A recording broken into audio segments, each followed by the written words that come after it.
I'm in Salad and I saw Ghostbusters 2. It's directed by Ivan Reitman. I just had to review Ghostbusters 2. Today is the first anniversary of my Ghostbusters Afterlife review. I saw Ghostbusters Afterlife and I was like, I gotta review that. That was the first Mint Salad saw. Now look where we're at. A year later, reviewing Ghostbusters 2.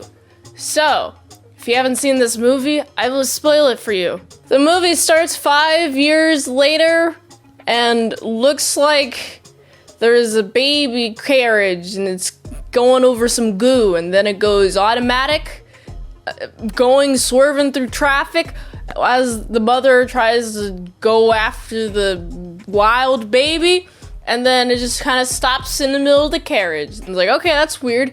It's an interesting movie premise. We are also following Ray and Winston, who are doing birthday parties, and then Winston gives an expo dump on they were sued, but I would have liked to be shown that they were sued. Also, why were they sued? Because of property damage? But they proved that ghosts exist. How are they not more famous and worldwide? I know Gozer is just the one guy, right? He's the only reason why there's ghosts. However, I would assume that since people are seeing that ghosts exist, they're like, oh, there might be another ghost. It's called the Ghostbusters. And then there's like a whole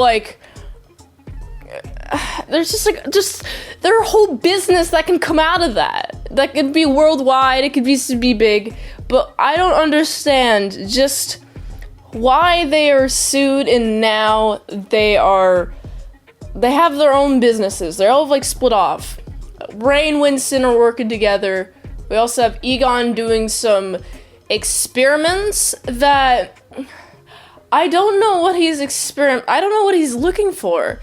He hasn't really said anything super specific that also pertains to the experiments that he's doing. He's even doing experiments oh, well, give this person a puppy. Now take it away. And it's like, wait, hold on. Hold on, Egon. First of all, what is this for exactly? To see the happiness level? But that wasn't your original question. But also, you've introduced multiple variables being changed during your scientific experiment, Egon. You're not a scientist well, I guess you are technically, but he's not written like a scientist, like a proper scientist, and I have issue with that. We also see Peter. He's talking to a bunch of psychics, and a bunch of the psychics that he has to talk to are dull, and he has to make a show out of it. It's like, oh boy, who would be talking about this? Oh, who would be watching this? Who is the audience for this show? Also, we also see that, oh, Peter, please, no, I don't want to be near you, says Donna, which is the mother of the baby in the baby carriage, by the way. Ghostbusters, please. My baby carriage went very fast without any of my input. Could you please investigate what's wrong with my baby carriage? So it is Egon and Ray that are asked to go, which is interesting, which is fun. It is fun, but it's also she doesn't want to talk to Peter, but she does eventually talk to Peter anyway. And it's like, I'm still unclear as to why you guys broke up.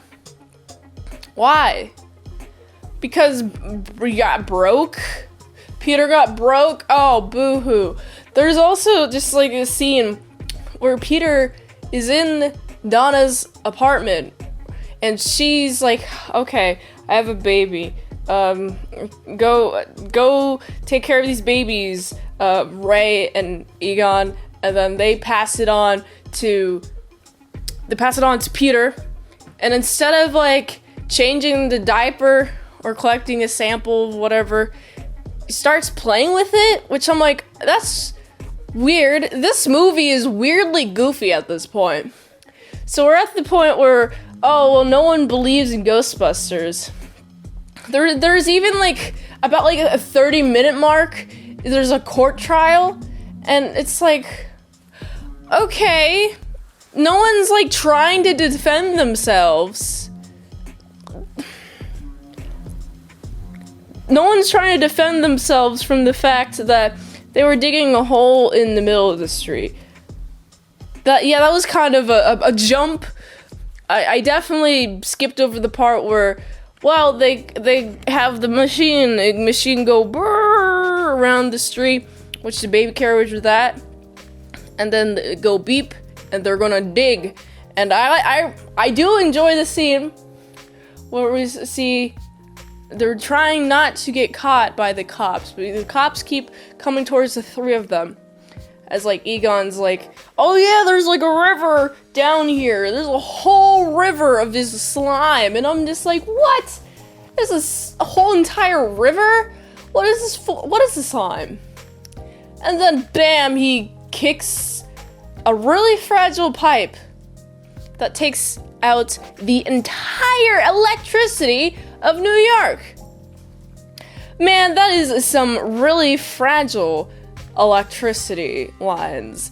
And why would you have such a fragile electricity line be the basis of an entire city, especially New York? There has to be multiple power grids responsible for holding up New York alone. That can't just be like one kick and then bam, the entire city's out of power. But that is what happens. I should also give a little bit more backstory on Donna, because she has a baby. The baby's name is Oscar, if you wanted to know. And guess who's interested in Donna? It's her boss. She works at a museum. She restores art. When I saw the art, I was like, are these fake arts that she's recovering? And then I was like, wait, it's a museum. It's probably actually real art. That's hilarious. Also, I should mention the boss's name is Janos. Janos. It ends with a Z. I had the captions on, and I was like, wait, what? But anyway, he's a little bit crazy about Donna. He's also really crazy about this one poster. And it's weird because he just is working for this poster. He's talking to the poster. I keep saying poster, but I mean painting. There's a painting that the head floats, and then it's like on some sort of loop, and he's like talking to it like, yeah, I know. Let me do your deed. You're willing. And I'm like, but what's your motive? Why? So he could come back, but why do you want him to come back? This dude's like old, man. He's not gonna be able to navigate the internet. Why do you think it's such a good idea to bring this dude back? Oh wait, this isn't internet days. This is 1989. There's no internet back then. What is something new? They wouldn't be able to handle phones or cars or literally modern society whatsoever. They'd be like, oh boy, ow, oh my god, I'm about to get hit by a car. Ooh, there's a car there, I'm gonna get hit by it. And speaking of ghosts, let's go back to the courtroom scene. Man, this review is a little bit all over the place, just because this movie, as you can probably tell by now, I have a lot to say about it. And especially with the ghosts, that there's like this jar. They just like bubble up in the courtroom. And there was also the proton packs. And I'm like, why do they have the proton packs here? Oh, is it because when the ghost bubbles up, it's so they can bust the ghost and then be allowed to work again after showing proof that these ghosts exist? But why would there not be proof after 5 years? Why does it have to be proof in a courtroom in front of a judge? And that judge is like, you know what? Ghosts exist. Y'all are fine. Oh boy. they have to find out the source of the slime. They gotta find out more information about the slime. Where can they find more information about the slime? Well, you can definitely find the slime in Dana's bathtub. And she goes to Peter's apartment, and then their love is now happening again. They're doing it again. They're dating again. They're having a lovey-dovey relationship, and it's like,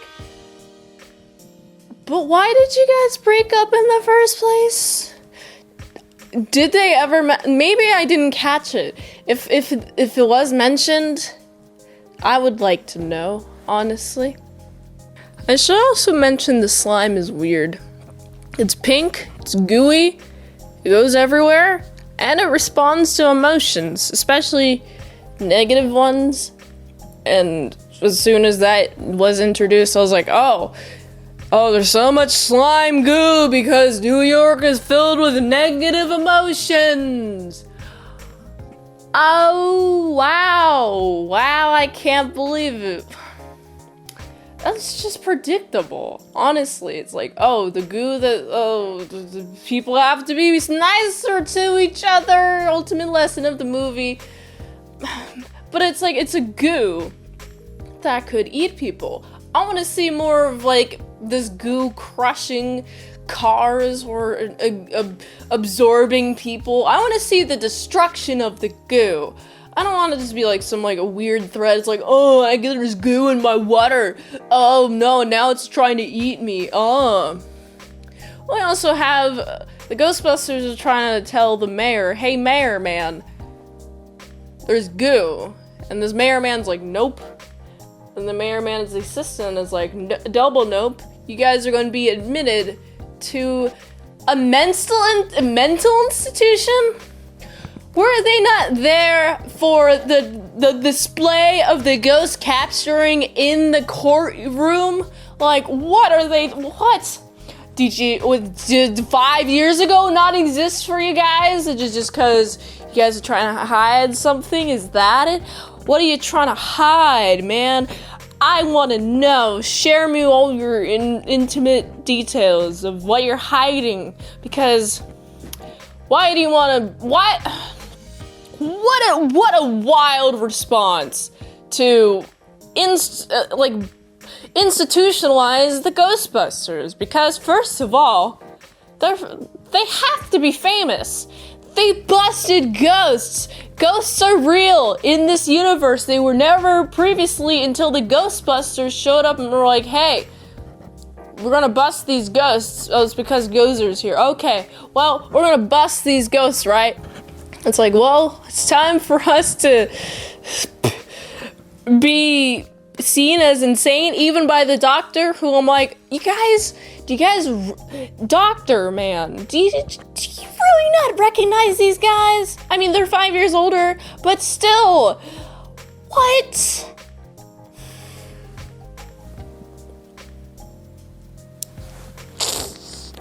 Alright, I should also mention the fact that Oscar gets kidnapped. His body is going to be used as a vessel for the painting spirit. Vigo, I think his name is Vigo. Yeah, that's his name. And then there's like a slime, and the slime is connected to the painting somehow. And I found the music, just in general, to be very incongruent with what is actually happening on screen. Because while we see like a big wall of pink slime that could consume you, that you can't get out of once you're stuck in, then all we hear is, we feel good, woo, yeah, yeah, they're gonna find some slime, yeah, let's go, woo, no stakes whatsoever. I'm feeling a lot of whiplash right now. But you know, they have to go defeat the slime. Also, I should mention there's a fifth member. Well, he's kind of like a fanboy. Kind of hangs out around the Ghostbusters, helps out a little bit, but he gets laid, which is pretty cool. Good for him. Honestly, wow, pretty epic. Especially during babysitting. wow, what an ultra Chad. But also I should mention that he puts on the jumpsuit and another proton pack. And I'm just like, oh man, he's not with the other four. Like, it's a gag throughout, like, the third act of the movie.